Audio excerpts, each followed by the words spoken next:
صباح الخير أحبائي وأعزائي، مع قناة الملكة والأمير. لو كنت لسه أول مرة بتشاهد الفيديو أو بتشاهد القناة، اشترك في القناة. القناة هتعجبك وجميلة، دايما بنجيب الحقيقة وبنقول كل الحقائق. ولو ما كنتش لسه اشترك أو مشترك، دوس على كلمة اشتراك. النهاردة هنتكلم بالصور حبس بلطجي اعتدى على قبطي مسيحي بالسطور بأخميم بسوهاج ومحاولات للهروب بالمرض النفسي. يعني ايه الكلام ده؟ البلطجي عاد من ليبيا ليرتكب جريمته واعتدى بوحشية بالسطور على المجني عليه وأسرته تستغيث. نادى لنا الصحفي جلدس قدسي وقال: قررت نيابة أخميم بسوهاج حبس متهم يدعى عبد الله حسني قام بالاعتداء على قبطي يدعى كورولوس ناجح مجلي بأخميم باستخدام سطور، مما ألحق به إصابات خطيرة وتكسير بالجمجمة وقطع أوتار اليد. وأشارت أسرة كورولوس أن الشاب المتهم له انتماءات دينية وكان يعمل بليبيا، وتم حجزه بالسلوم لشكوكه حول انضمامه لتنظيمات بليبيا.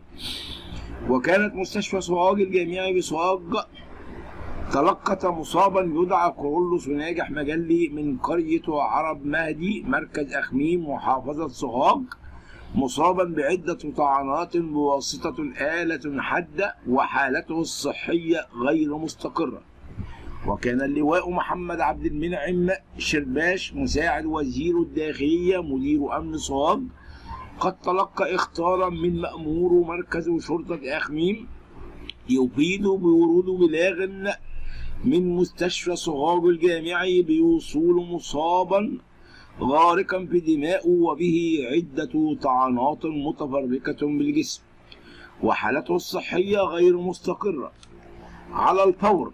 وعقب تكميل الإجراءات واستئذان النيابة العامة تبين أن المتهم يدعى عبد الله حسني قام بدفع المجني عليه من فوق الموتوسيكل وانهال عليه ضرب بالسطور، مما نتج عنه عدة كسور بالجمجمة ونزيف بالمخ وقطع بأوتار اليد. وتم ضبط المتهم وجاري تحرير محضر بالواقع.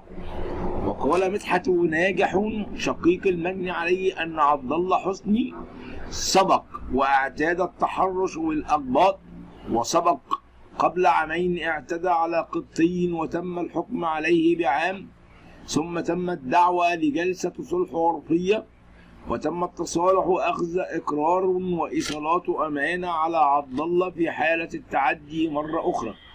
وبعدها سافر عبد الله لليبيا ليعمل هناك، وعاد قبل يومين من ارتكاب جريمته بالتعدي على شقيقه، حيث كان شقيقه الذي يعمل بالكويت في إجازة وكان يستعد للسفر، وهو في طريق عودته لمنزله مستقلا موتوسيكل اعترضه عبد الله حلمي وأسقطه من الموتوسيكل وانهال عليه بالضرب. وتابع مدحت أن عبد الله كان يحمل سطورا ووجه عدة ضربات لشقيقه أدى لعدة كسور بالجمجمة ونزيف بالمخ وقطع بأوتار اليد. وتم نقل شقيقه للعناية المركزة حيث ما زال في حالة خطر. وأشار أن الجاني حاول الادعاء أنه مختل عقليا، حيث أحضرت أسرته شهادة طبية من مركز خاص في محاولة للهروب من جريمته. وتساءل إن هل سنظل نعيش في رواية المختل عقليا والجاني له سوابق التعرض للأقباط المسيحيين؟ كما كيف لمختل عقليا يسافر لليبيا ويعمل ويعود ويختار كورولوس شقيقه دون غيره للاعتداء عليه؟ وأكد بيان لوزارة الداخلية أن المتهم له معلومات جنائية سابقة، واعترف عقب القبض عليه بارتكاب الواقعة، واعترف أيضا بالتخلص من السطور المستخدم في الجريمة في إحدى المصارف المائية. كل ده وادعاء أنه مختل عقليا.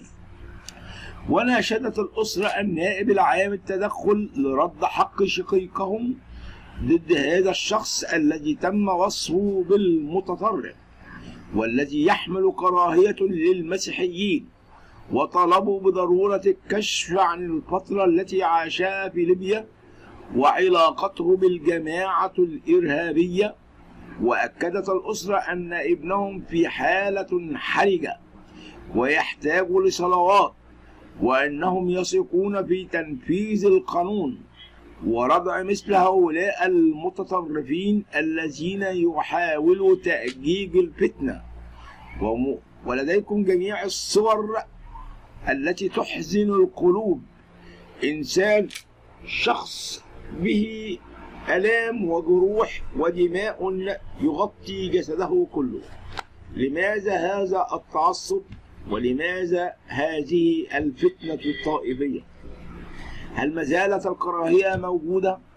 ونحن جميعنا من أب واحد وهو أبونا آدم وأم واحدة أمنا حواء. نطلب من الله الصلوات دائما لكي يبعد عنا الشر وكل ما يؤزمنا. أحبائي وأعزائي، أطلب من الله دائما أن تكون لدينا ثقة ولدينا محبة لكي يستمر مصر في النعيم الذي نعيش به. ونطلب الصلوات من قداسة البابا تودروس الثاني، هذا الأب الحنون الذي يحن على شعبه. كما نطلب أيضا الصلاة لكل السادة الوزراء وإلى رئيسنا المحبوب الرئيس عبد الفتاح السيسي. ومن الأخبار الهامة الأخرى التي ينتظرها كل المصريين وكل الآباء، وهو رسالة مطمئنة من طارق شوقي الذي أصبح ذعر لكل طلاب الثانوية العامة وأولياء الأمور. قال الدكتور طارق شوقي وزير التربية والتعليم أن طلاب المدارس الثانوية وأولياء الأمور يجب أن يطمئنوا تماما بشأن الامتحانات حيث تم إجراء جميع الاستعداد.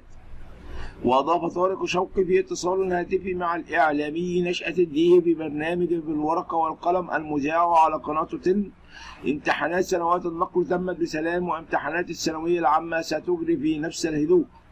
وتابع طارق شوقي نصيحتي لأولياء الأمور تغيير الأداء الكلاسيكي في أيام الامتحانات وعدم التجمع خارج المدارس أثناء الامتحانات، ونطلب من أولياء الأمور بعدم متابعة هذه العادة. وتابع طارق شوقي حديثه كل الأسئلة التي تلقيناها من أولياء الأمور حول طبيعة امتحانات الثانوية العامة تمت الإجابة عليها.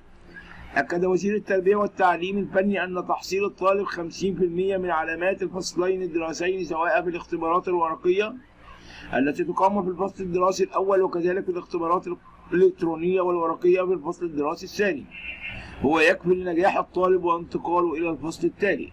كما يعتبر الطالب ناجحا في الامتحانات الإلكترونية التي استحوذت على 70% من درجة امتحان الترم الثاني في حالة تعرضه لمشكلة فنية، وتم إعداد تقريره خلال الامتحان الأولي الذي تم إجراؤه خلال الفترة من 11 مايو حتى 26.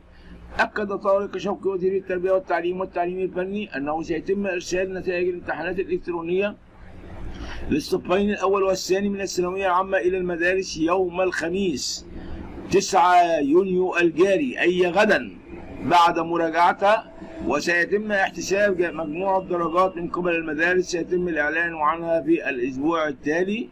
ونطلب من الله النجاح لجميع أولادنا وتكون مصر بخير. سلامي لكم وسلام المحبة تكون معكم، وسلام الرب يسوع يكون معكم، آمين.